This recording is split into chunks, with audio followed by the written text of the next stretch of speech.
Baptist Health. And shortly after news came out on that, we had a statement from the Republican Party of Arkansas that looks at Mark Pryor and his Obamacare vote is costing Arkansas jobs. Joined now with the chairman of the Republican Party of Arkansas, Doyle Webb. Doyle, good morning. Good morning, Alice. It's always a pleasure to be with you. Well, great to talk with you. Your release here and your comment points the finger, in this case, at our Senator Mark Pryor.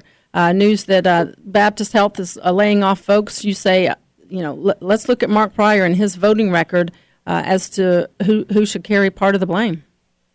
Well, let me say this first. The effects of Obamacare now truly have a face, and that is the face of 170 workers and their families that are going to receive their pink slips as a result of the passage of Obamacare.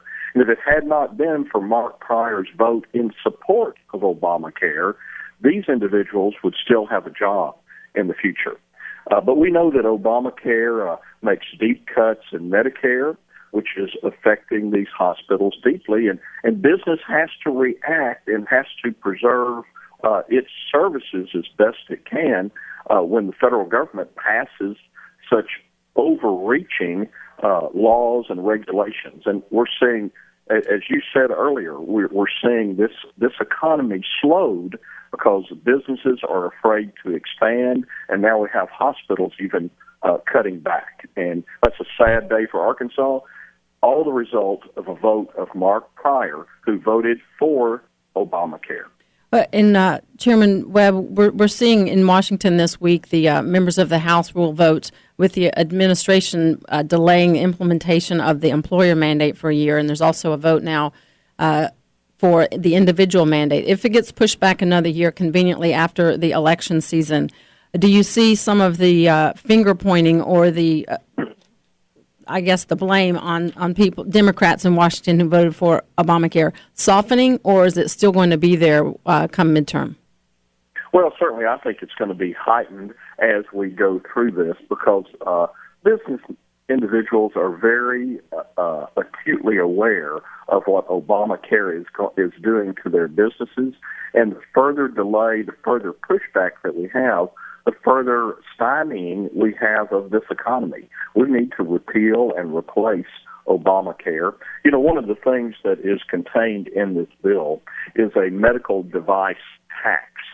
Yes, it has a tax increase, Obamacare, and that's one of the things the hospital is referring to, the increased cost of medical care. And then to top that off, there's a tower of red tape, over 20,000 pages of regulations, which is requiring compliance, which is very burdensome and costly, expensive to these medical care providers as well. So we don't need to be pushing it off. We need to work to get it repealed and replaced so that business and hospitals will have certainty in the future. And I want to make sure and point out that we did reach out to the Arkansas Democratic Party, and they were willing to come on. It just did not work out. The situation came up. So I do want to get their feedback on this when they're able to come on. But we tried, and it just didn't work out this morning. So hopefully we can get their response to what you're saying. But one thing, Chairman Webb, is we expect to see more. You say this cut right here puts a face on the problems with Obamacare. Well, Bo Ryle, he is the president and CEO of the Arkansas Hospital Association.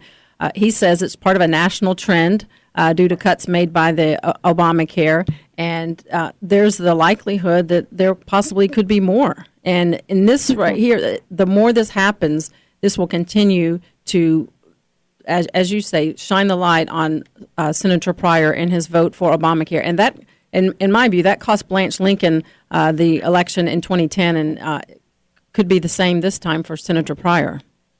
It's Alice. It's almost hard to believe that a proposed health care system, Obamacare, which is supposed to deliver better health care to the people, is resulting in a cutting of employees, health care workers that could provide better care.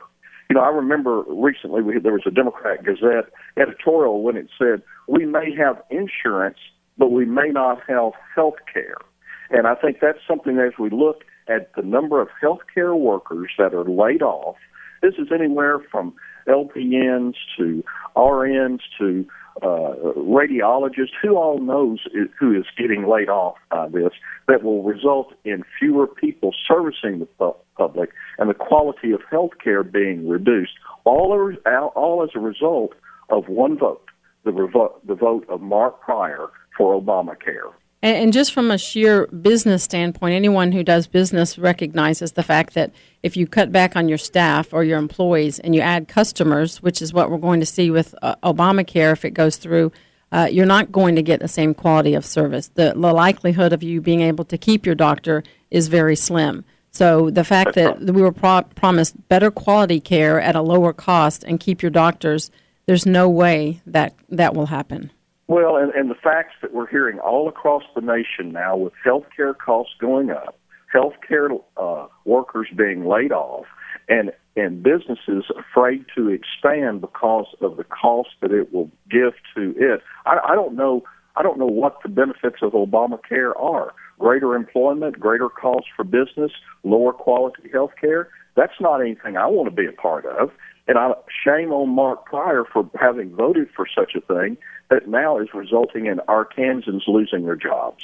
And one last question. After the break, we're going to talk with John Seelig with the Department of Human Services about how this affects Arkansas and the private option moving forward. Just in your view, Chairman Webb, with the wheels falling off the Affordable Care Act, how do you see it, or should it affect private option that was passed in this legislative session?